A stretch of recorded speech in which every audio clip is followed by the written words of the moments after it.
Now in the middle of one of the most significant eras in automotive, Carl Anthony amplifies the minds and voices behind this historic transformation as the host of AutoVision News Radio. Mic check 1 2. All while coming to terms with middle age, father loss, and what it means to be successful in Detroit. I've been thinking about what a purpose statement for my life might look like, especially since I am, admittedly, struggling with middle age. There are no doubt good things about being older. Career, marriage, nieces, nephews, Hawk, my rescue cat from the Michigan Humane Society who is attempting to crawl on my computer right now as I record this. All good things about being older, but I just wish that time would slow down, if only for a bit. I've reached a point in my life where I can say that something happened 20 years ago, and it really was 20 years ago. Like when Danielle and I go for coffee at our local spot, and I mention to the barista that the song playing is by Franz Ferdinand, or The Killers, or Snow Patrol. And sometimes I wonder how in the world did 20 years go so fast. I remember playing those songs on the radio when I was first on the air at 89.7 The River, and I remember that music being new. And now I've become the guy jamming out in the aisle at the grocery store while I marvel at just how many flavor combinations they can come up with for breakfast cereal.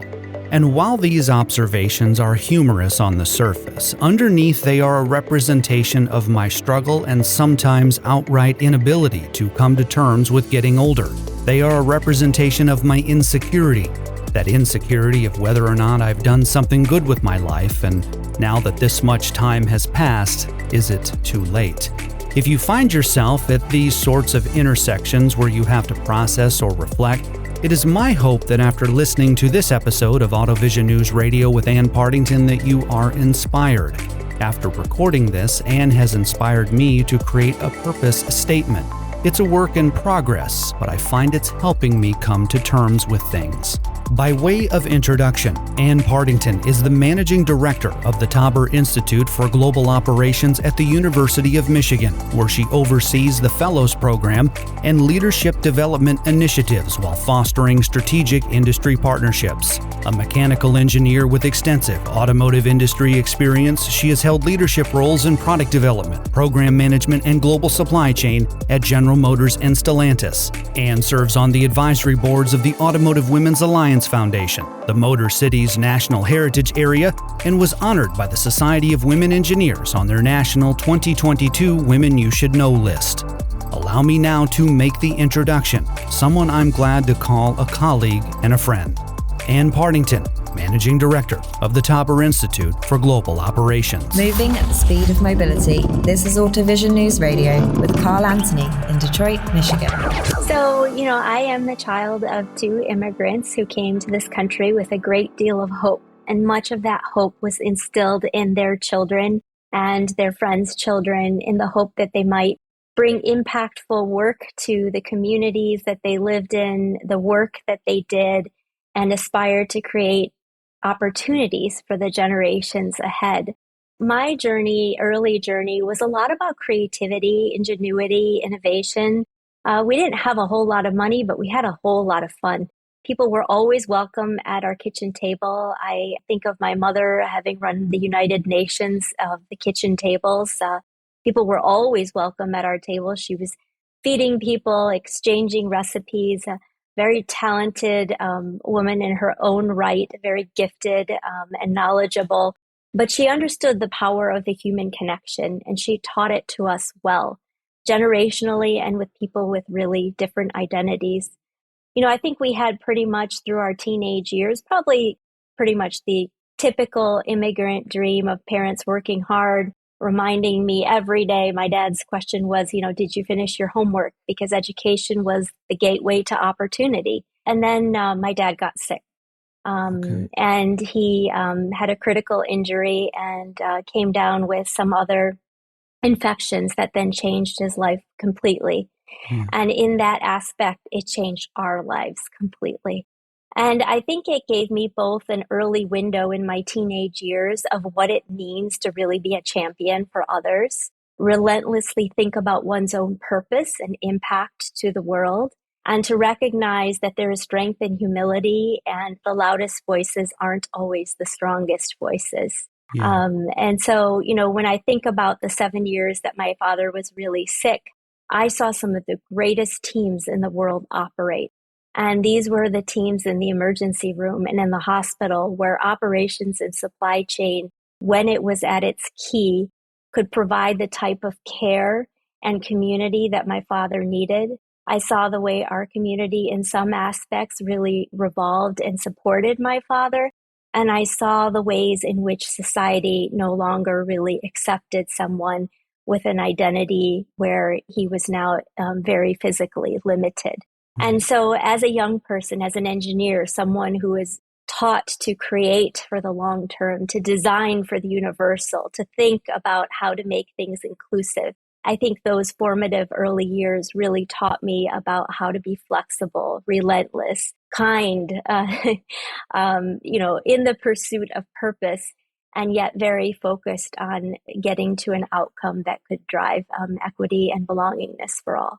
When your father got the first diagnosis, when you first found out about that news, what was the dynamic like in your family? How did that change you? How did that make you feel? So I went from the day before Thanksgiving, researching recipes and watching Oprah online. Thanksgiving was the holiday. My father and I cooked. My mother sat back. We had a huge potluck, and everyone we knew was invited to getting the call that Tuesday to come to the hospital. And so really it changed my life overnight, because it was not something where we could sink into it slowly. It happened in a manner where it was very sudden. And we realized about a week later that he had had an extensive spinal cord injury. It taught me to really be resilient and to take a pause and really think about a situation at hand and think about psychological safety. If someone's physically hurt, are they psychologically safe? Then we can really unpack the rest of what needs to be done. Today, I can talk about this in a very more matter-of-fact way, but I can tell you there are deep roots. Yes. And I think a lot about the legacy and the humility and even the kindness that my dad continued to show people even through all those years. He was also an engineer's engineer, creating, innovating, continuing to write papers. At the time, AI was not, very prevalent, but he tested some new voice control software at that time, and he continued to learn and to contribute to the best of his ability. Yeah. So you are an engineer's daughter, and you take that skill set to both GM and Stellantis, or as it's been known before, prior, FCA. So Anne, tell us about the work you did with GM and with Stellantis and some of the key learnings there that have served you well over the years. Sure. So key learnings of working in two incredible OEMs are vast and varied, both from a technical skills standpoint as well as what I would call the needed soft skills that take up the majority of the toolbox. Sure. And I'm not quite sure why we call them soft skills. They are the necessary skills to get work done. Yeah. So, I would just tell you briefly that I've worked in product development, program management, human factors, global purchasing. I was an experiment, one of a few that went from the technical side to what was affectionately called the dark side at the time, and I love it. Global purchasing, supply chain, you have to have a relentless type of ability to think along in short term simultaneously to bring people together to solve really tough challenges. So a couple of key learnings I would say is, number one is you have to have a growth mindset. The world is continuously evolving, requiring new ways of thinking, new ways of doing, whether that's a software. During my time, many systems went from purely physical to mechatronics, software, hardware systems, and continue to evolve. So, recognizing that one's technical skills are at a certain spot, but that continuous opportunity to be willing to learn and grow is really important. A couple of other things are to be curious and to not get frustrated when you're trying to learn something new. Life is not easy. Learning these new skills is not easy. And so the ability to then second is to manage failure and to recognize that every failure is a learning opportunity at heart, and to then instill that into the culture of every team and every organization that people work in. That spirit of failing is another opportunity to learn and grow is really important. And then I guess a third one I would say is learning how to get work done. Yeah.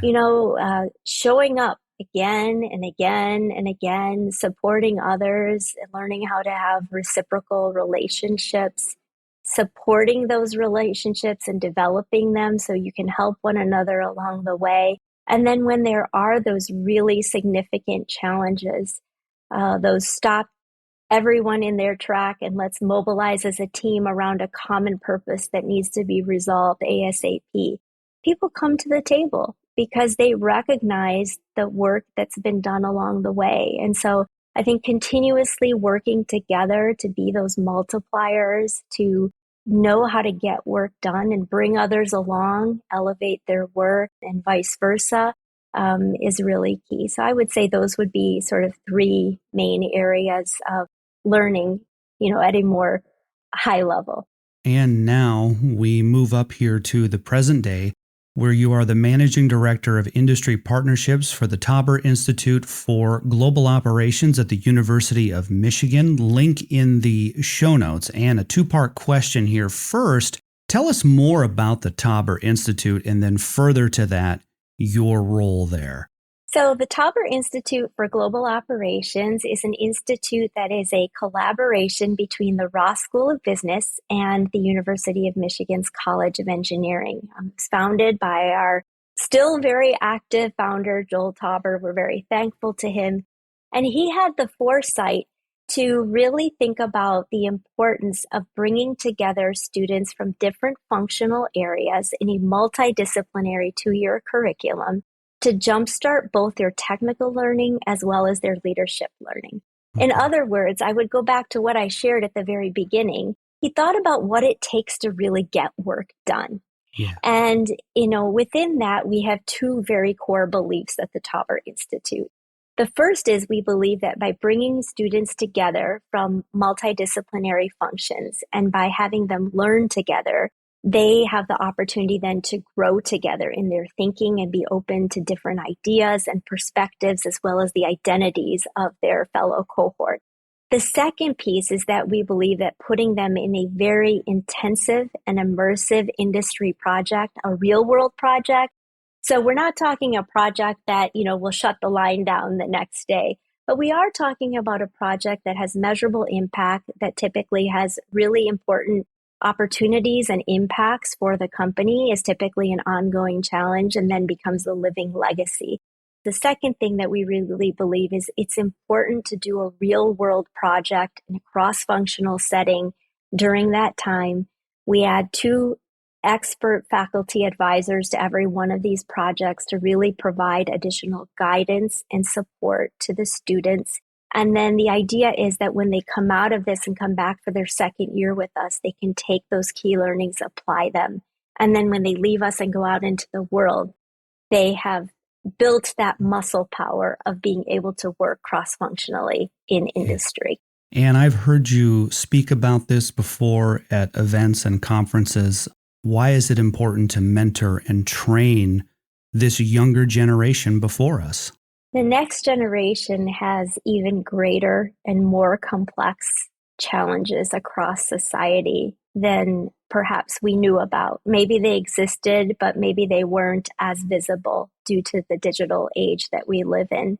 I think mentoring is really important, as well as coaching and sponsorship. They're really 3 different and distinctive things, as well as training. So let's start with training. Training is building muscle power. It's building resilience, right? We start with 3-pound weights, and maybe you're hoping to get up to that 20-pound and be able to do, 3 reps of 20 without too much fatigue. It takes time. Sure. And we don't have a lot of time to solve a lot of these types of challenges today. So our hope is that by providing this training early, our students will be able to really work together collaboratively and also with others that they engage with, whether they're working in the public sector, private sector, the medical industry, automotive, they can transfer those skills into really being impactful. Mentoring, I think, is really important. We talk a lot about failing and failing fast, and it's important to have people you can trust, people who will not judge, but will give you the guidance that you need to help you connect with others who can share their trajectories and where they had challenges, and who might, give you some advice, whether it's in the work setting or outside. And then I would also advocate for coaching, Carl, because coaches don't do the work. They ask you the tough questions and make you do the work, right? This is true. So having a coach to encourage one to self-reflect and really think about through this extraordinarily challenging time, the transformation we're seeing in tech and in society, it's tough and it's fast.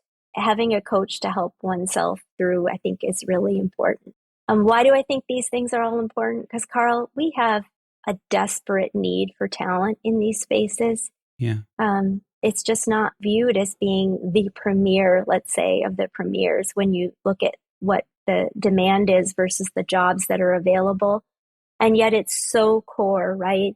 When you're negotiating at the table for funding and you have a really important operations issue, if you do not understand and can't speak the language of the COO, if you're a CMO or a CSO, you can't really move forward. You have to be able to run core operations. And so by giving our students this opportunity to jumpstart their careers in this space, they have a much better foundational opportunity. And then lastly, I think the one thing I would like to say is spending time where the work actually gets done is really important. I started my job out working on the line. I was a manufacturing engineer, working on body sealing and working on some ergonomics issues. The time I had to spend with people on the floor, understanding their issues, respecting their work, learning that, money did not cross hands with the company until that vehicle was out the door, right onto the dealer's floor in the customer's hand, and the customer was satisfied with it, right? Right. It's a different level of appreciation. We know each other from the Automotive Women's Alliance Foundation, sometimes written as AWAF for short. Link in the show notes. Established in 2001, the Automotive Women's Alliance Foundation is dedicated to the advancement of every woman in the automotive and mobility industries, with a core philosophy of advocacy through alliances. At the time of this broadcast, AWAF has grown to more than 300 members and has awarded nearly $625,000 in scholarships to women pursuing their degrees. Why is it important that we continue to open doors for women in automotive? Why is it important that we advocate for the women next to us? Yes. So I think it's important to think about how all identities can find a sense of belongingness. And I happen to serve on the Automotive Women's Alliance Foundation board. We work hard to open doors for people because there is a gap right now. And there always has been, and there probably will be for a long time to come, in bringing and retaining talent and continuing to attract talent to the industry. I will speak just from my own experience that I saw many, many incredibly qualified and talented women leave the industry for various reasons. And that talent drain is something that I feel that I can do a small part in helping to reignite. You saw I use the word reignite. Yes. So one of my passions is professional development and to help people succeed. And during the pandemic in early 2020, I had on my vision board to create a small conference where we could really bring some incredible thought leaders together, create a space of belongingness, and pour into women leaders and people of all identities who wish to attend to really ignite their own genius. At my core, I believe that everyone has a genius that needs and has an opportunity to be ignited. Yeah. And, I'm lucky to be here in your space of genius, Carl, today to spend this time with you. And so this year, we've I was very fortunate and thankful to the team and the board at AWAF that they allowed us within the professional development space to really curate a small conference that was open to everyone. But we had 14 incredible speakers this year, all represented from the auto industry. This is our one event where we automobility industry, and we try to represent all identities, early career, later career, the learnings and experiences, lessons and hopes and dreams, and how each person can then leave with some additional tools and ideas for how they can ignite their own potential, ignite their own genius in moving their career forward. Regardless of what they want to do, that they see that hope for themselves and that investment from others. So as you know, I'm sort of the back-end producer of that, along with a couple of other folks. That is a really important, I guess, initiative of my own, is to continue to open doors for women and for people with underrepresented identities. There is so much opportunity for people with all different types of skills and talents to contribute. From my world, it is an opportunity to contribute and give to an industry that I deeply care about, that I still am very deeply connected to, and that my hope is that other women also, Carl, women also support women, because there are so few that are moving up the rung, that to continue to lock arms and open doors and to be a multiplier, regardless of where your seat is, to help others through that gate is really important. And as we've been talking here, I keep going in my head back to that Thanksgiving Day with your father, cooking with him. I see a link there between what your parents showed you. To me, it seems like that very much influenced your career path and where you are today and why you value the things you value. There is a 6-word purpose statement. Dr. Quinn is a famous researcher in the space of positive organizational methodology. And it's very hard to get one's life purpose down to 6 words. And I'll give you a challenge, Carl, outside of this, is to come up with a 6-word purpose statement. I'm going to do that. I'll do it. Okay, but we'll reconvene on that topic, because I think it's one worth revisiting. It will be hard, I know it. Yeah. So over the last 9 years, I've refined mine many, many times. And why I say 9 years is over the years, I've had lots and lots of big boards of visions and things I wanted to accomplish and goals. But to get it down to 6 words is it's challenging. So here are my 6 words that I'm sharing with you publicly for the first time. Yeah. 1, ignite purpose. When you can ignite purpose, whether it's organizationally, in a community, as a person, when you know what your purpose is, you have a North Star. So let's ignite purpose. That's my first 2, ignite purpose. Okay. The second 2 are channel energy. People have a tremendous capability.